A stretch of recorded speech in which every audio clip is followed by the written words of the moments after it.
الذي لا يصلي الله لا ينظر إليه ولا يزكيه ولا يكلمه. الذي لا يصلي انقطعت الصلة بينه وبين الله. الذي لا يصلي فك البنيان الذي يتظلل به. الذي لا يصلي انقطع النور عنه. يقول ابن القيم: منذ أن تقول الله أكبر ينصب الله وجهه تلقاء وجه عبده المصلي. وترى النور اللي ترونه في وجوه الناس بعض المؤمنين الصالحين بسبب نور الله الذين هم يصلون. الذي لا يصلي انقطع القرب من الله. كلا لا تطيعه واسجد تحت في الأرض، ومع ذلك يقول اقترب، وانت ساجد في الأرض يقول اقترب. كيف اقترب وانا نازل؟ لأن سجودك بين يدي الله اقتراب من الله. يا بنات صلوا الصلاة في وقتها. النبي ما غضب غضبا على أحد إلا حينما يخالف التوحيد وحينما يترك الصلاة. الصلاة وما ملكت أيمانكم. وصى النبي بها عليه الصلاة والسلام في بداية حياته وعند موته.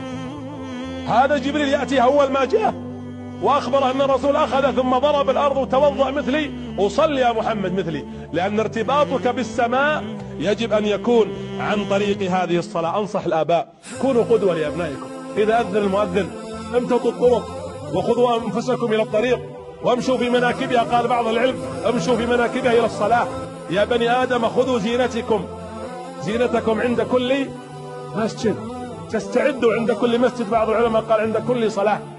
خذ زينتك، استعد لها، بمعنى تهيأ لصلاتك. يا أخي ارتبط بالله. الله أكبر لذة والله لا تعقبها لذة.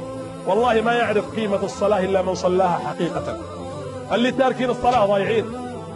حياة أخرى، ارتباط بالله فوق علوي. والذي لا يعرف الصلاة ضايع. بل الذي لا يصلي ترى لا يؤكل ولا يزار إلا من باب الدعوة والنصيحة، ولا تؤكل ذبيحته، ولا يدخل مكة وحرمها لأنه نجس. يا أيها الذين آمنوا إنما المشركون نجس فلا يقربوا المسجد الحرام بعد عامهم هذا. وإذا مات لا يكفن ولا يغسل ولا يصلى عليه ولا يدفن في مقابر المسلمين. نعوذ بالله من غضب الله. الذي لا يصلي تلعنه السماوات، تلعنه الطيور في السماوات، وتلعنه الحيتان في البحار. الذي لا يصلي تلعنه النملة في جحرها والنحلة في خليتها. ليش نترك الصلاة العمود الذي بيننا وبين الله تبارك وتعالى؟